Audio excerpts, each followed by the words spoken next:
ကြောင်ပြောက်ပြီးတည်ရဘာလို့လောအောင်မသိတော့ဘူးတော့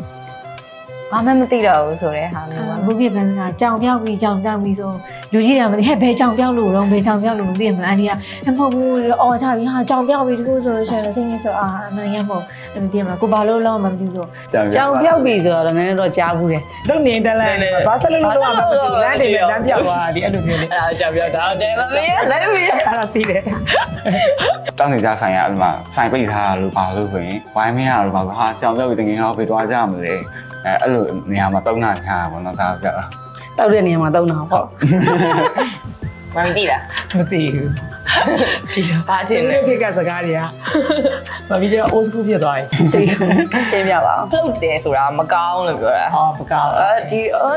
နေဥစားကြီး float လိုက်တာဆိုရဲအဲ့ဒါမကောင်းလို့ပြောတာဟဲ့တကယ်ချင်းငါဝေပြီးမ float နဲ့နော်အဲ့လိုမကြော်လားစီစနာအောင်နော်အဲ့လိုမျိုးကြော်တာပြော kiss ကားရအဲ့လိုလေးဖြစ်မယ်ထင်တယ်ဒါတော့ကျတော့အဲ့လိုမျိုးပုံစံနေနဲ့တုံးတာလိုကီနေရ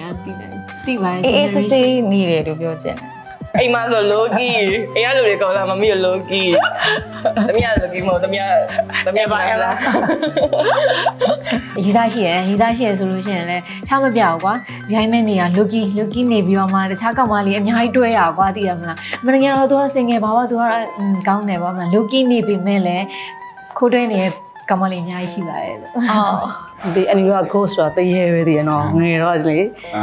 ဟာတရေဒါ ghost ဆိုတာရုပ်ရှင်ကိုင်းလေးရှိလေတရေရုပ်ရှင်ကိုင်းရှိဆိုပြန်ပြီးတော့စာမပြန်တော့ဘူးလို့ဘယ်တော့ကကြာဒီတိုင်းတော့အဆက်အသွယ်ဖြတ်လိုက်တယ်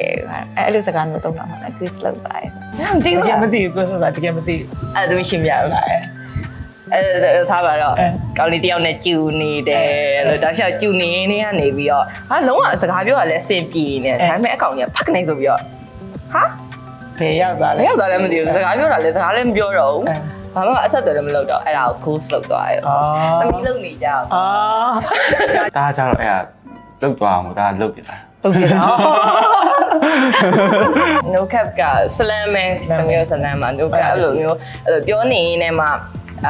ကိုတော့အဲ့လိုမျိုးပြောစရာဘယ်လိုပြောရမလဲအနေထားတစ်ခုလိုရောက်သွားဆိုရင် no cap အဲ့လို expression နဲ့no cap ဒါရှင်းပြရမှာလေရှင်းပြဖို့အိမ်ကဒါတုံးဘယ်လိုလုပ်မှာဒါတုံးမရဘူးနေတော့စကားလေးမှာတကယ်ချင်းနဲ့ဖုန်းပြောနေကြတယ်အိမ်ကအလေးမသိချင်တဲ့အကြောင်းတကယ်ချင်းနဲ့ဖုန်းပြောနေတဲ့အချိန်မှာသူပြောလာတဲ့အချိန်မှာတကယ်ချင်းဝါလာလိုက်တော့အဲ့လိုသူကမပြောနဲ့တော့လို့ဆက်ပြောစင်တာအဲ့လိုမျိုး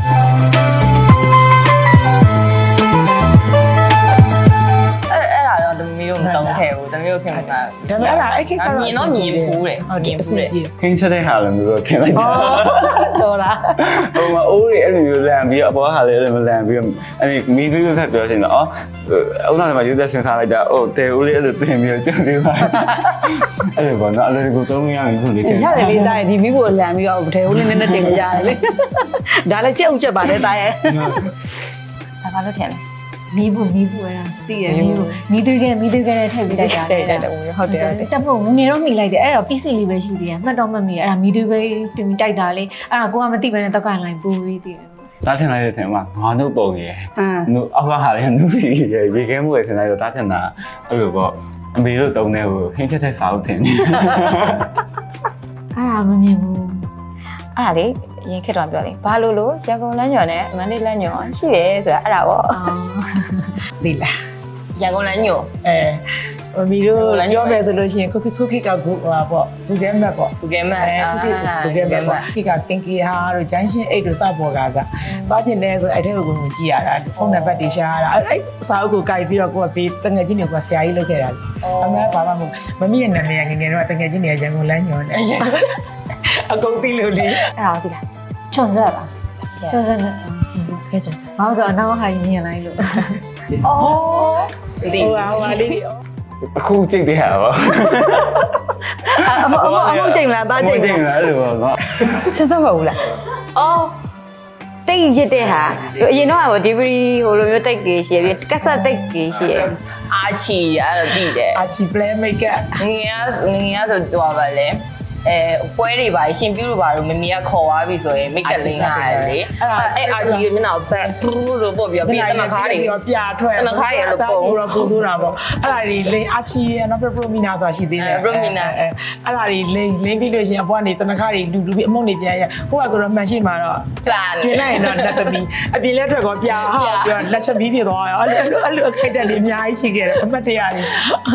ဒီခေတ်တော့မင်းသမီးဖြစ်သွားအောင်လုပ်ပေးနိုင်တဲ့အညာပေါ့လေ မင်းတို့ဆိုရမ်းလိမ့်မယ်နော် ခွေးတာဟိုဟာခြေတူးလိုက် အတုံးအတဲ့ဆုံးကလေအဲ့ဒီပြန်ဗာတဲ့တယ်မလို့ငယ်တော့ဘာလဲမသိဘူးအခေါ်နေတာချာလီခုံတာကွာလားမသိဘူးတေးပြောကျိုးနဲ့အတိုင်းတန်းလိုက်တာအရှိုင်းတစ်အရှိုင်းနဲ့အဲ့လိုဟိုအဲ့လိုခုံရတာလေခုံတာကျိုးခုံ တေးပြင်ကျိုးတေးလေးအဲ့လိုကွင်းလေးနဲ့ဟိုဒီချင်းကျိုးပုံစံမျိုးလေးအဲ့လောက်ပြီးတော့ဟိုဘက်ဒီဘက်ကင်အကျိုးခုံလိုက်ပါအကျိုးခုံယောက်ျားလေးခုံလာပဲမိန်းကလေးခုံလာပဲအခုကတော့ယောက်ျားလေးမခုံမိန်းကလေးမခုံလို့ပြောတာ ဒီလိုခေတ်တော့ကကြတော့အဲ့လိုမျိုးဟာဒီလိုဒီလောက်ထိရှည်တာဆရာကြီး လက်ကောက်လက်ကောက် ဆရာကြီးဒါမျိုးဆိုတာကဆရာကြီးတွေမှာပဲရှိတာများလေလေဆရာကြလေလေပဲ ပေခွင့်အောင်မိခဲ့အခုချိန်မှာကျတော့လာကုန်ရင်မြင်နေရတယ်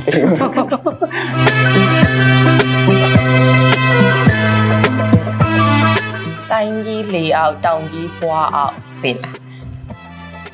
နေဦး သူ့အတိတ်ကဒီအစာတိုင်းရှင်းပြမယ်ဆိုရင်တော့လှိုင်းကြီးလေအောက်ဆိုတာလှိုင်းရကြီးလှိုင်းနေဘလောက်ပဲကြီး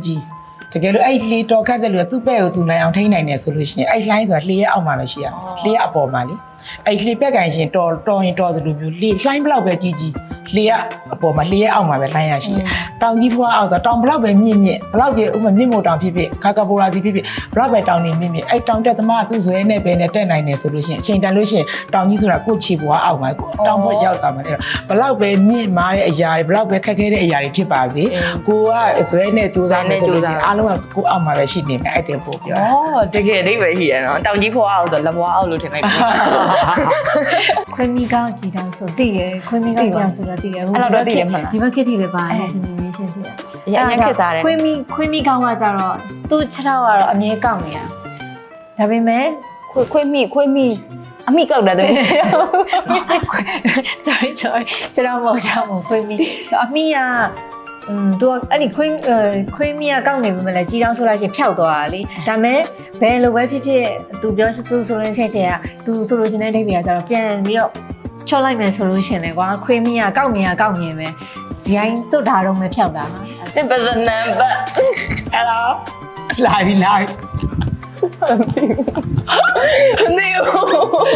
စပဒနံပါတ်ဆိုတာကြတဲ့မြေ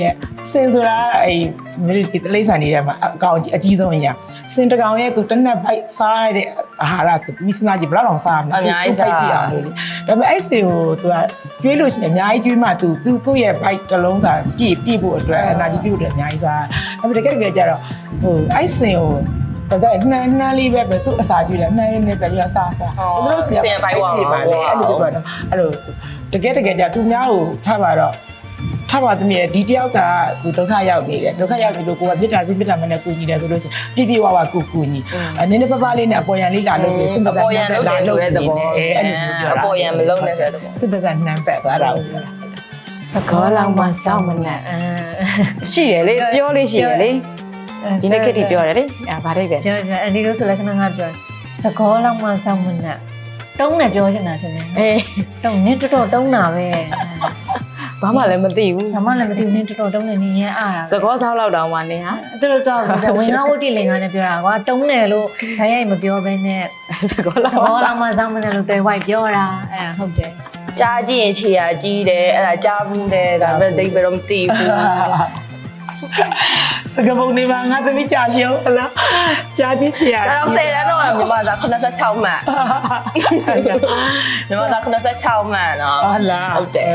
ငငယ်ကတင်ရလေ ဟုတ်တယ်ကြားကြီးပါ KG မဟုတ်ညီမတို့ကသူငယ်တန်းကြားကြီးခြေရကြီးမိဖက်များစကားရပြောနေသေးကကြီးစားတန်ကရံများအေး